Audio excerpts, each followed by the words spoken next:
after refusing to babysit my stepsister's kids. My dad threatened to cut me off, leading to uncovered family secrets and strained ties. I'm Sophia, 28, female. And I've been dealing with some family trouble recently. My parents split when I was 10 and it was not a good experience. My mother moved out and I lived with my father for several years. It was only the two of us. We were close and I assumed we told each other everything. But as I got older, I realized there were many things my father withheld from me. When I was 16, my father introduced me to Linda, 50F. They had been dating for a time without informing me. I was hurt that he kept this a secret, but I attempted to be supportive. A few months later, they married and Linda moved in with her daughter Emma, 25, female. The transition was difficult. I went from being an only kid to suddenly having a stepsister. Emma and I never really clicked. She was lively and outgoing, whereas I was more reserved. We were courteous to one another, but we never became close friends or anything like that. At 18, I moved out for college, relieved to get some space from my new family. I focused on my academics and met new people. After graduating, I found a job in the same city and decided to stay. I'd go to see my father and Linda on holidays, but that was about it. Emma and I scarcely communicated, just exchanging birthday texts and attending family dinners when I was in town. Fast forward to today. Emma recently came to my city with her 27-year-old husband Jake and their 2 children. Liam, 4M, and Ava, 2F. Jake accepted a new position at a technology startup, so they relocated here. Emma does not work. She is a stay-at-home mom. When they first moved, my father called and requested me to assist them settle in. I was not delighted about it, but I agreed. I took them around the city, helped them select a suitable neighborhood, and even helped with part of the relocation. I believed that was the end of it, but I was mistaken. Emma began visiting my flat every evening with her children about a week after they relocated. She would ask me to look after them for an hour or 2 while she went errands. I initially accepted because I wanted to be nice, but it soon became a daily occurrence.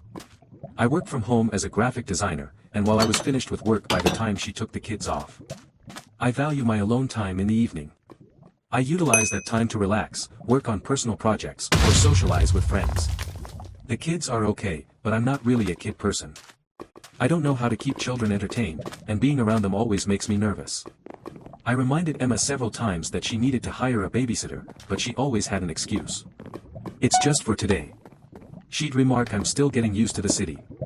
I started to suspect she was taking advantage of me last Friday. I had planned to go out with my pals.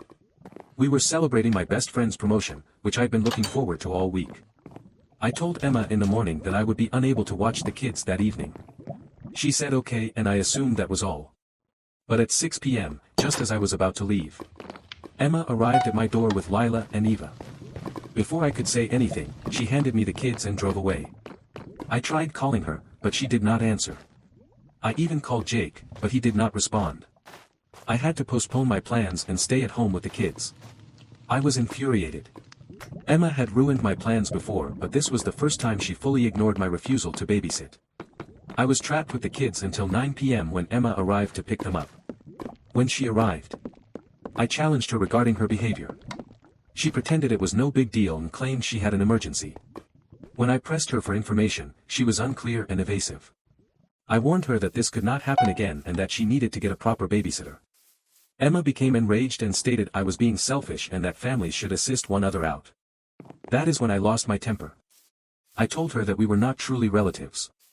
I explained that just because our parents married doesn't mean we had to be close. I informed her that we had scarcely spoken in years before she moved here and now she was acting as if we were best friends. I told her I was done babysitting and that she shouldn't bring the kids over until invited. Emma left in tears. I felt awful but also happy that I had finally established a clear boundary. I believed that was the end of it, but I was mistaken. The next day my father called me. He was upset with me. He stated Emma had contacted him crying, accusing him of being nasty to her and the children. My father told me that I should apologize and continue to babysit Emma. He said that this is what families do for one another. I attempted to convey my side of the situation. I informed him about Emma taking advantage of me repeatedly, ruining my plans and never respecting my time or boundaries. But my father was not listening. He continued, emphasizing that I should be more understanding and helpful. Then my father said something that deeply saddened me. He called me selfish and expressed disappointment in the person I had become. He told me that Linda and Emma were now my family and I needed to accept it. He even mentioned how distant I had been since he married Linda, hinting that I still harbored a grudge. I was shocked. I told him they were his family, not mine, and that I was an adult capable of making my own decisions. I told him that I had my own life and obligations and I couldn't just drop everything to be Emma's on-call babysitter. This resulted in a major debate.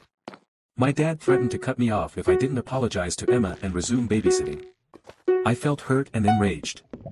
I informed him I was self-sufficient and didn't need his money. I also suggested that if he wanted to cut me off over this, perhaps we weren't as close as I believe. My father ended the call by hanging up on me. Linda and other family members have since messaged me, accusing me of being unfair. They suggest that I be more empathetic of Emma's circumstances as a young mother in a new city. Some of my aunts have even called to say I'm pulling the family apart. Emma hasn't contacted me directly, but she has been writing on social media about how families should always be there for one another. She has been tweeting quotes about the value of sisters and how blood does not determine family. It appears like she is attempting to publicly guilt-trip me. I feel like I'm going mad. Am I truly in the wrong here? I don't think it's fair for Emma to expect me to be a free babysitter anytime she wants, and I don't think my father should threaten me about it. But I'm beginning to wonder whether I went too far in claiming Emma and Linda aren't my real family. Part of me feels guilty. Perhaps I could have been more patient with Emma.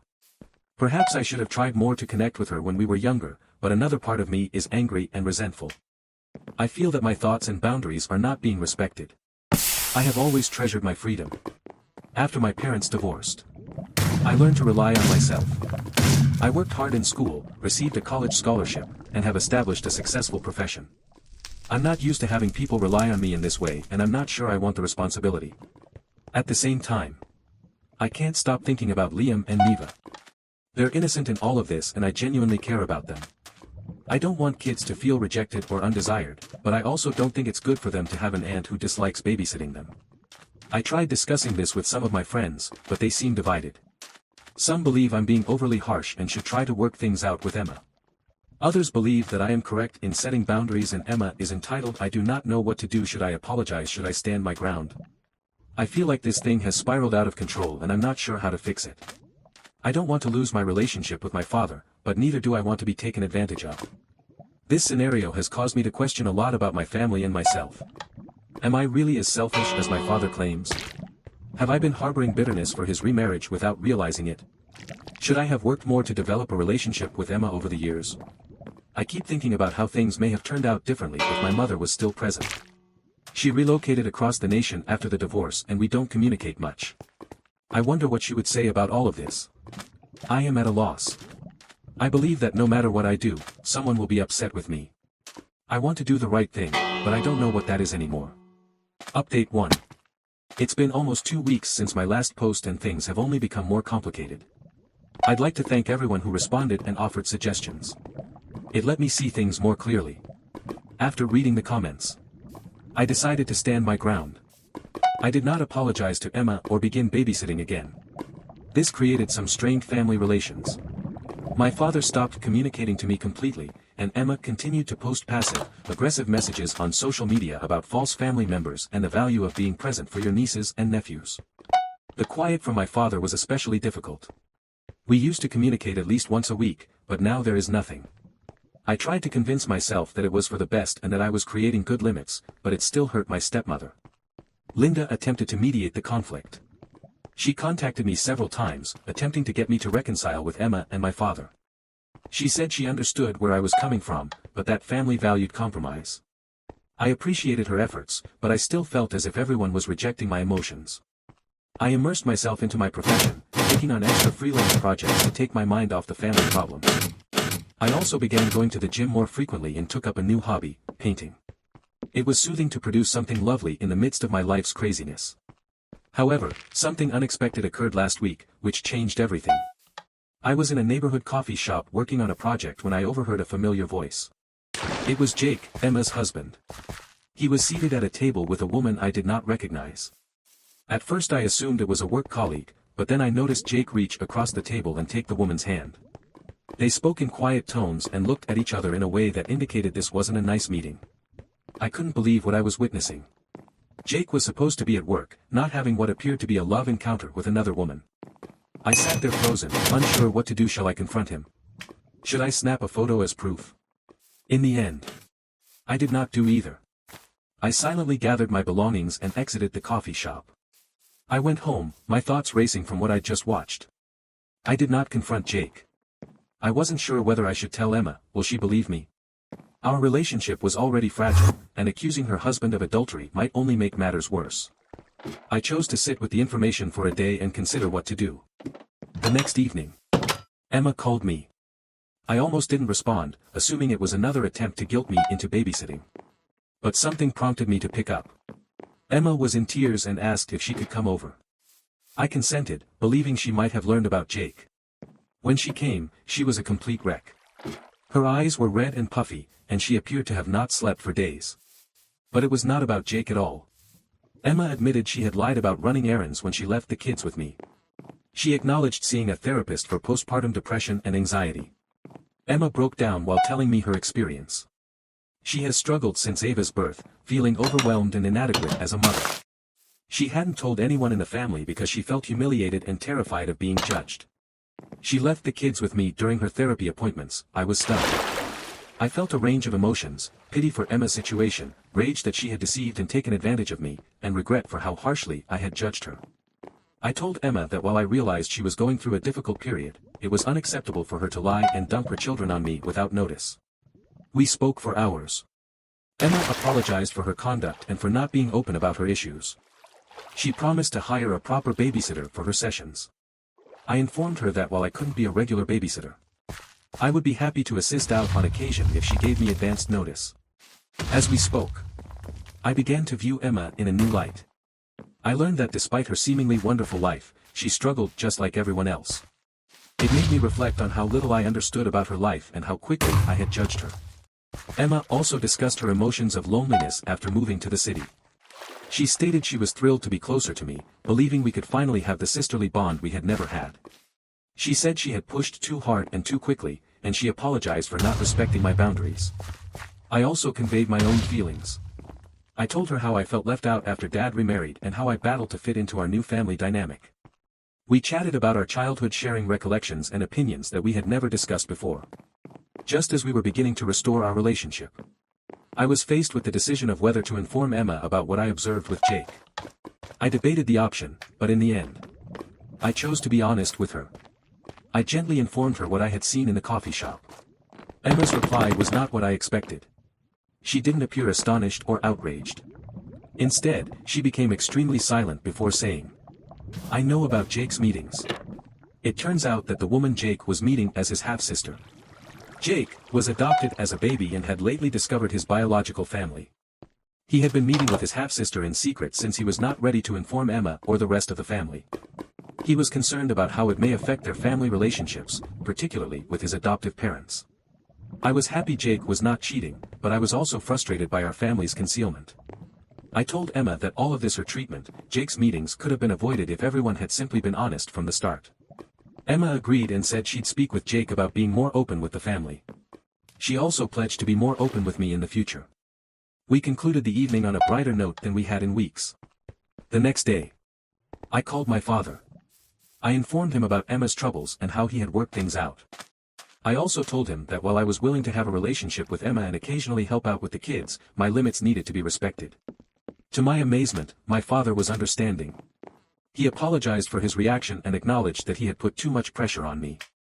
We promised to improve our communication and respect each other's boundaries more. We also talked about the past, including how his remarriage affected me and how we had grown apart over time.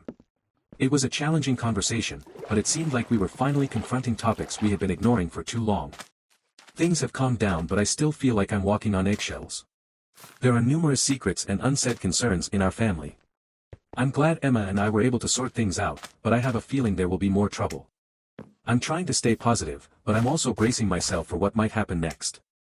This entire experience has made me realize how little I knew about my family members.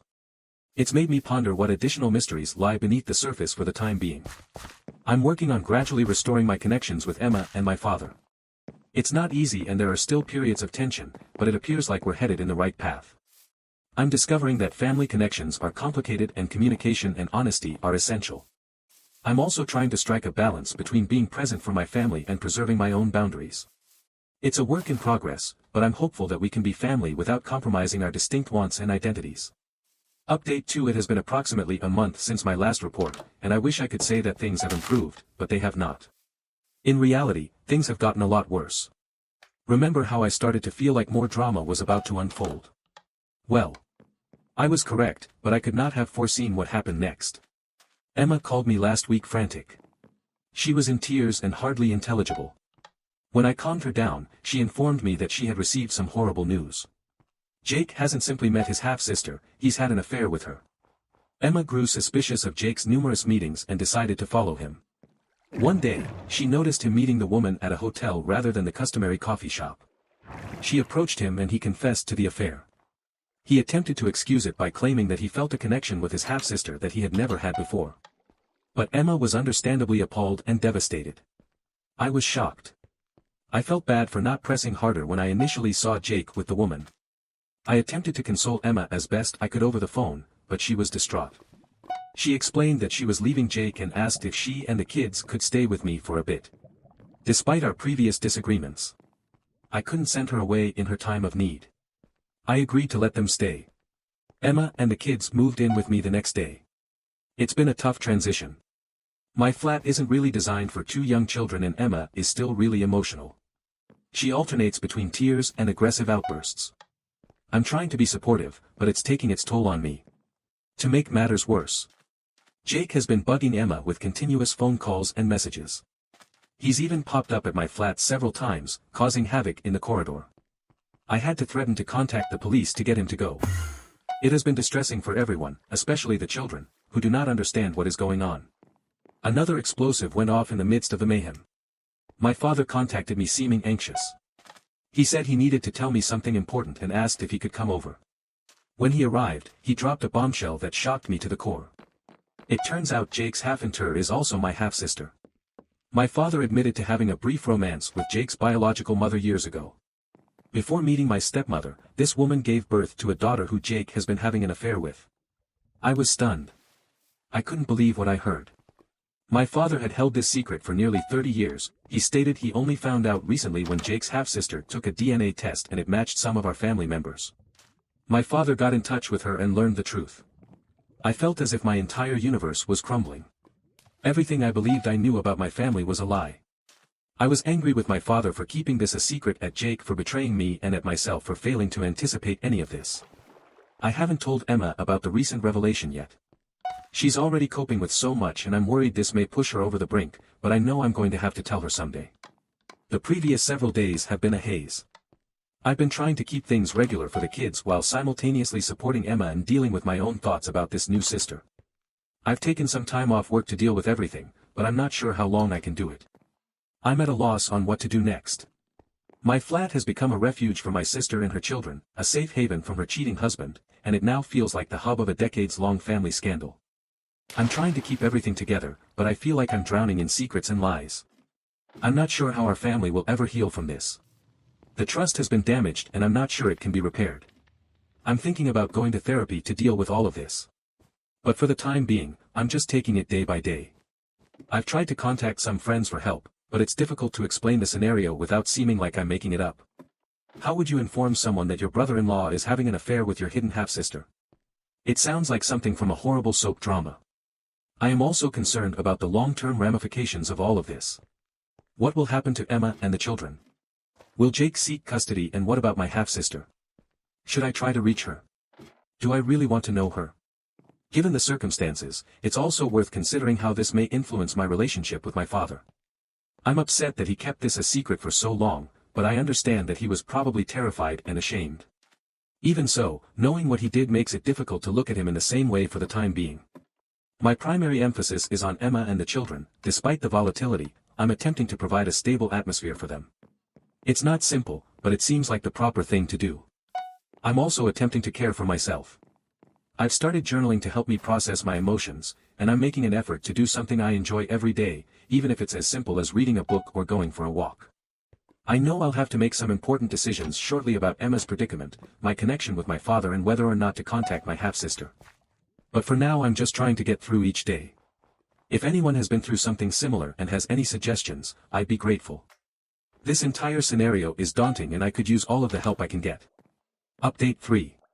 It's been 3 months since my last update and much has changed. After the shock of the discovery subsided, we had to cope with the aftermath. I eventually told Emma that Jake's affair partner is our half-sister.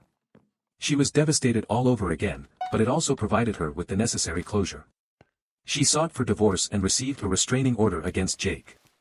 The legal procedure has been messy, but Emma is sticking firm. Emma and her children remained with me for approximately a month before she found a tiny apartment of her own. She began working part-time at a local bookstore and is gradually reconstructing her life. This experience has actually brought us closer together. I occasionally help her with the kids, but only on my terms, and she respects my boundaries. We haven't contacted our recently discovered half-sister. We aren't ready for it yet, and I'm not sure we ever will be. The circumstances of her existence as well as her acts with Jake make it difficult to consider having a relationship with her. My relationship with my father has been strained. I was upset with him for hiding such a significant secret for so long. We've had several lengthy, painful discussions on trust, honesty, and the consequences of his decisions. He has been visiting a therapist to deal with his shame and learn how to regain trust with his family. It is a slow process, but we are making progress. I've started visiting a therapist to deal with all of my inner problems. It's helped me go through my feelings and set reasonable boundaries. I am learning that it is acceptable to prioritize my own mental health and well-being, even when family members are in crisis. One unanticipated result of all this is that I've reconnected with my mother after everything came out.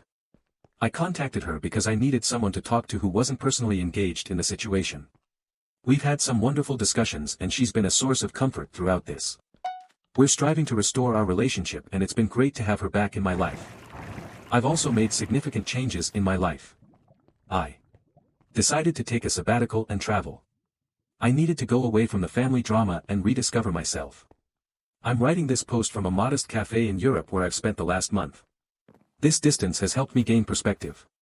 I've come to learn that while family is important, it is not everything. People who genuinely care about you will respect your boundaries and will not pressure you to sacrifice your ideals or well-being. I don't know what the future holds for my family. The lost trust will take a long time to recover, if at all. But right now I'm focusing on myself, healing and growing. I'm learning to define family on my own terms and surround myself with people who bring happiness into my life. Emma and I communicate regularly. She's doing better now, focused on her children and her new career. The divorce proceedings are ongoing, but she's managing them with strength I didn't know she possessed. We are arranging a trip with the kids next summer, something to look forward to. Jake, as far as I know, has left the city. His affair with our half-sister ended horribly and he's been attempting to reconcile with his adoptive family. I don't know all the specifics and honestly, I don't want to. My father and I are progressively restoring our relationship. We talk once a week and while things haven't returned to normal, they're improving. He's trying to be more open and honest, not just with me, but with everyone in the family. This entire event has taught me a great deal about resilience, forgiveness, and the value of honesty. It has also taught me that it is never too late to establish boundaries and prioritize your own well-being. Thank you to everyone who has followed my tale and offered advice along the way. Your support has meant more than you realize. If there's one thing I've taken away from this, it's that life may take you by surprise in unexpected ways. All we can do is strive to approach each day with honesty, courage, and self-respect. Thank you for watching. If you haven't subscribed yet, please do so, and hit the notification bell to stay updated with more shocking real-life stories happening around.